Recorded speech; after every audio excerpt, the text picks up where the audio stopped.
Fightful MMA is live from the UFC 210 weigh-ins, Marriott Harbor Center, Buffalo. Mike Straw here with Showdown Joe. And Joe, a little bit of drama towards the end, to say the least. Daniel Cormier coming in, weighing at just over 206, leaves, comes back about 90 seconds later, hits 205. Thoughts on how close that came to the title being vacant? Well, it would have been an interesting sort of scenario for the UFC, for the New York State Athletic Commission, in terms of Daniel didn't make weight.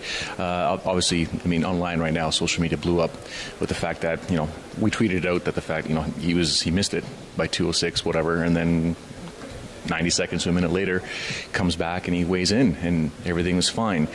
So automatically, conspiracy theories are going to be coming out there. People are going to be like, oh, what's going on here? This seems shady and stuff like that. I've been around the sport a long time and seen guys that, you know, it's as crass as it may sound. Some guys just go to the bathroom, come back, and they're perfectly fine. Now, normally you would think that they've already done that beforehand. I can tell you stories over at Titan FC, whenever I do the play-by-play Titan FC, where Kamaru Usman, we've been at the weigh-ins, and some fighters are slightly off. And he has this old-school wrestling trick that, I don't know if it came from Russia or whatever, where he tells the fighters to literally go against the wall with your guys, with your cornermen, and turn upside down, like go do a handstand for 30 seconds. You're going to be dizzy, but have your corners bring you back to the scale. And I've seen it with my own eyes. At the last Titan FC event, it was a title fight. He was about 0.6 over. They couldn't figure out why. He came back to the scale, and he made weight. Now, Daniel was more than that. I think it was 1.2. Yeah, so I don't know what to say. I guess the scale doesn't lie. He made 205. But we found something interesting out after the fact, and it was from the head of the New York State Athletic Commission, that as long as, because it's a championship fight, as long as Cormier made the scale and he was overweight in the 2-hour window, he would be giving another 2 hours. And the fact that he came out minutes later has to say that, oh, all he probably had to do was go to the bathroom, like you said, but the fact that he was going to be given that 2-hour window, what does that mean? I mean, a lot of people were questioning why, but what do you take away from the fact that New York State kind of, oh, this is a big deal, especially now that we want these fights here? Do you think it's more so of, well, now that we got them, we don't want to make sure we lose these fights? That's partially it, but they're going to follow regulations long before they care about the actual UFC event. Let's be honest. Tony Giardina, the executive director, was kind enough to come out and talk to the media and explain this. Their priority is fighter safety. Now, he can't lose 1% of his body weight. He don't lose 1% of his body weight, which is perfectly fine. But at the same time, yeah, you want the show to go on. I mean, you want to have a good sort of, let's just call it karma, a good MMA karma for the state. You want the show to go on. You don't want that main event to change, because legally speaking, in most commissions, both in the States and in Canada, if that main event changes, you can cancel the show. People can ask for their money back. You don't want that happening in Buffalo, where they haven't had a UFC since UFC 7. It's been a long time, so I'm not saying they bent the rules, anything shady was going on. It just appears that way. Heck, for all we know, Mike, it could be extremely shady. We don't know really, but the scale doesn't lie. He weighed in 205. It just, for many of us, especially guys that have been around for such a long time, it just seems so weird that it was not even 2 minutes later he came back and weighed in. He lost 1.2 pounds. So I want that ability to lose 1.2. But you move on. Rumble Johnson, he comes in after Cormier makes weight, or Cormier weighs in, kind of mental games, but he comes in weighing at 203. And with track pants on. Yeah, he didn't take them off. He was confident. He was happy. He was cocky. It seems like his confidence is through the roof heading into this fight. It has to be right now. Let's be honest. It has to be right now, because, I mean, Rumble had a bunch of us that were sitting off to the right of the scale and nervous. Like, dude, like, there's 30 seconds to go here. There's a minute left. Like, what are you doing? He just comes out here smiling. Everything is nice. Track pants on. Joking to the people in the back. I don't have to make welterweight. I'm perfectly fine. Steps on the scale with his track pants. He's 203 pounds. Like, this guy made weight days ago, or like really he needs to make 205. And he's saying yesterday that he still had 10 pounds to lose. Do you think he might have just said that because he heard Cormier had 10 pounds to lose? He knew he he was set. He was golden. Mike, you nailed it. It's mental. I mean, a lot of this sport, you talk to any fighter that's been around this game for a long time, any pundit, any media guy, analyst, fans that have followed the sport closely, they know the importance of the mental game.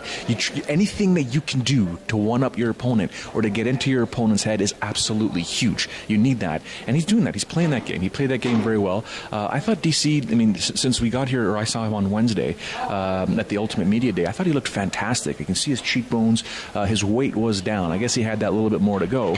But Rumble's been jovial this whole time. I mean, there were a couple of questions that kind of got him going, but he looked pretty jovial this whole week thus far, fight week. And usually guys are miserable because they got to make weight. He made 203.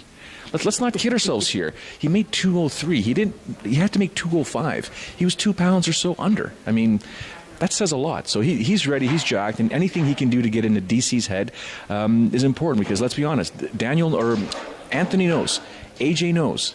This is his second opportunity. He may never, ever get this opportunity again. So he needs to win this title, and his life will change because we all know who's sitting on the horizon. We all know who's here that will be talking to you, later on tonight, and will probably be in the arena, if he's allowed in the arena. I don't know. And we'll get in Jones later, maybe in the next video later on this afternoon. But moving on to the co-main event of the card, Weidman, Mousasi, they came in, they got their weight out of the way. Weidman first up seemed confident. It seems like it's just a different feel from that bout going to the main event, and it just seems like they're both exuding confidence, but Mousasi seems like he has more to prove in this fight than Weidman, even though many would say that the shoe should be on the other foot. I think it is on the other foot. I think Weidman is the one that's going to have something to prove here because he's the former champion. He's lost the last 2 fights. Cannot afford to lose a third fight. He loses a third fight, he's in big trouble in this division. It's already a division that's being held up right now by this whole Michael Bisping, George St. Pierre situation. It's a lot of these fighters. It's a question I asked both of them on Ultimate Media Day, and Mousasi was pissed. He was upset. He can't stand it. He says, you know what? I don't want to show my true personality, but lately I've had to. I've had to drop F-bombs. I've had to be, sort of rude and say mean things because that's what's getting money fights. That's what's getting title fights. That's how Conor McGregor does his thing. That's how Chael Sonnen has always done his thing. You got to have a personality. If not, you're not going to get that title fight. Mousasi just keeps winning. He wins this fight on Saturday night versus Chris Weidman is absolutely huge for Gegard because he's now officially, in my opinion, in the title mix. Yoel Romero needs an opponent, and it would suck for Gegard to have to fight again, which he might have to.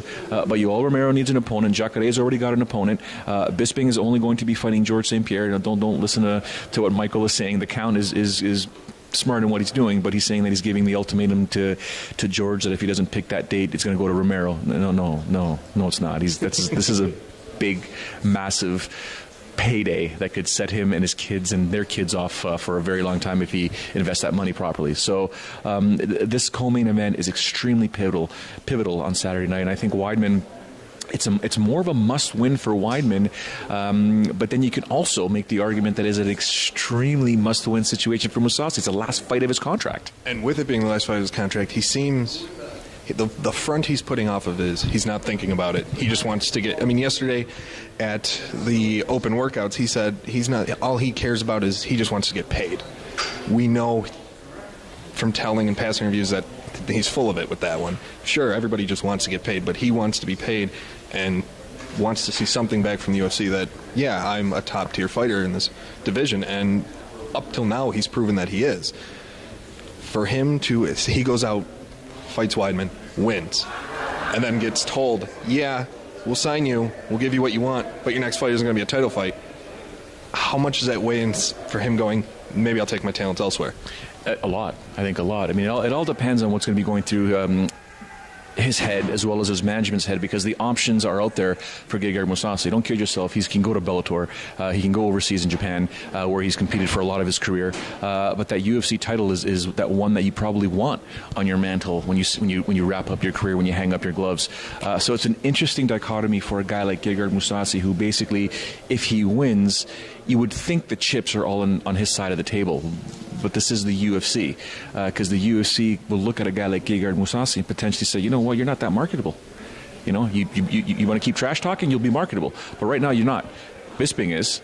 Yoel's causing all kinds of disasters. Georges St. Pierre is Georges St. Pierre. Jacare is a murderer, although he's kind of difficult for the UFC technically to promote. So it's one of those things where the UFC it'll be crazy negotiations for Mousasi's side, even if he loses, because if he loses, all the chips won't be on his side of the table, and he can look at Bellator. Bellator, I think, would gladly take him. I mean, Scott Coker's got experience with him from the Strikeforce days. He was a Strikeforce champ. So a lot is going to be said. A lot is going to happen in this fight here. I'm looking forward to it. And it's definitely a lot's going to happen. Main event, prelims on Fox Sports 1, prelims on UFC Fight Pass. But that'll do it for us. Showdown Joe, Mike Straw, Fightful.com. Stay tuned for more great UFC 210 content as the weekend continues.